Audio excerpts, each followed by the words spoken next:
Welcome to everyday cooking. இன்னும் எங்கள் சேனலுக்கு சப்ஸ்கிரைப் பண்ணாமல் இருக்கிறீங்களா? மறக்காமல் கிளிக் பண்ணுங்கள் சப்ஸ்கிரைப் பட்டனையும் பெல் ஐக்கானையும். எப்போது எங்களோட கனெக்டடாக இருங்க அண்ட் சப்ஸ்கிரிப்ஷன் ஃப்ரீ.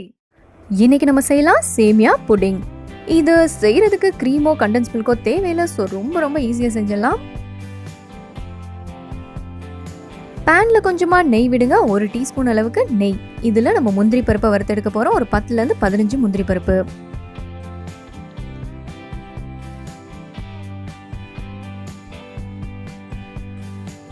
முந்திரி பருப்பு ஓரளவுக்கு கலர் சேஞ்ச் ஆகி வரும். அது வரைக்கும் நல்லா வறுத்துக்கோங்க. அடுத்ததான் நம்ம சேமியா ஆட் பண்ணிடலாம். 1 கப் அளவுக்கு சேமியா. இதையும் அதே நெய்யிலே வறுத்துடலாம். சேமியா நல்லா கோல்டன் ப்ரௌன் ஆகிற வரைக்கும் வறுத்தெடுங்க. நல்லா வறுபட்டதும் ஒரு 2 டீஸ்பூன் அளவுக்கு சேமியாவை எடுத்து வைங்க. அது கார்னிஷ் பண்ணுறதுக்காக.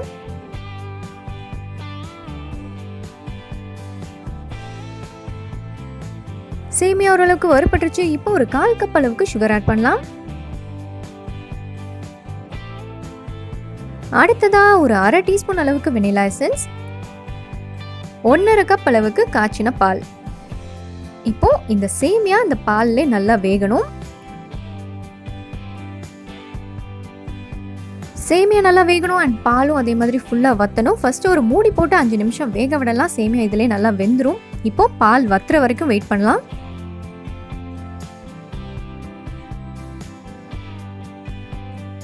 இது அடி பிடிக்காம இருக்கணும். ஸோ நல்லா கிளறிட்டே வாங்க. இதோ ஓரளவுக்கு நல்லா வத்திருச்சு.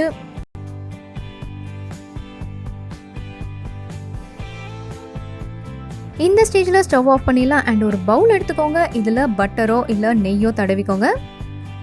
இதில் நம்ம செஞ்சு வச்சிருக்கிற அந்த சேமியாவை மாற்றிடலாம்.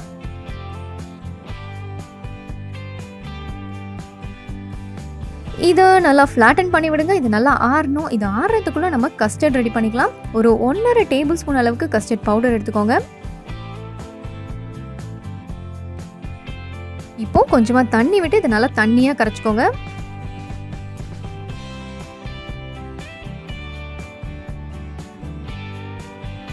இந்த அளவுக்கு தண்ணியாக இருந்தால் கரெக்டாக இருக்கும். அடுத்ததான் ஒரு கடாயில் 1 கப் அளவுக்கு பால் ஆட் பண்ணிக்கலாம். இதோட ஒரு 3 டேபிள் ஸ்பூன் அளவுக்கு சுகர் ஆட் பண்ணிக்கோங்க. இப்போ சுகர் நல்லா கரையட்டும். பால் நல்லா சூடாகட்டும். அதே மாதிரி கொதிக்கிற ஸ்டேஜ் வரட்டும். அப்போ தான் சுகரும் கரைஞ்சிருக்கும். ஸோ அந்த ஸ்டேஜில் நம்ம மிக்ஸ் பண்ணி வச்சிருக்கிற அந்த கஸ்டர்ட் ஆட் பண்ணிடலாம்.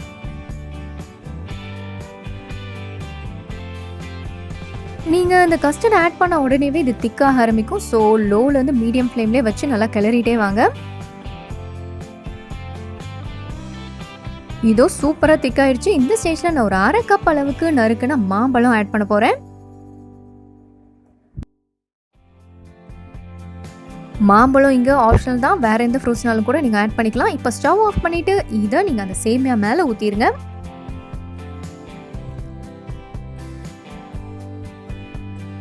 இது இப்போ கம்ப்ளீட்டாக ஆறணும். ஆறுனதும் ஃப்ரிட்ஜில் வைங்க. ஃப்ரிட்ஜில் ஒரு 2லேருந்து 3 மணி நேரம் வைங்க. செட் ஆகிடும்.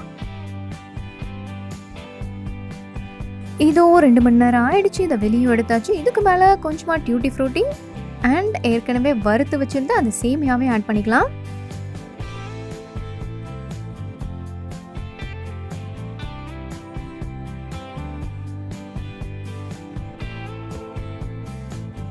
இது நல்லா சில்லுன்னு சாப்பிடுங்க. ரொம்பவே நல்லா இருக்கும்.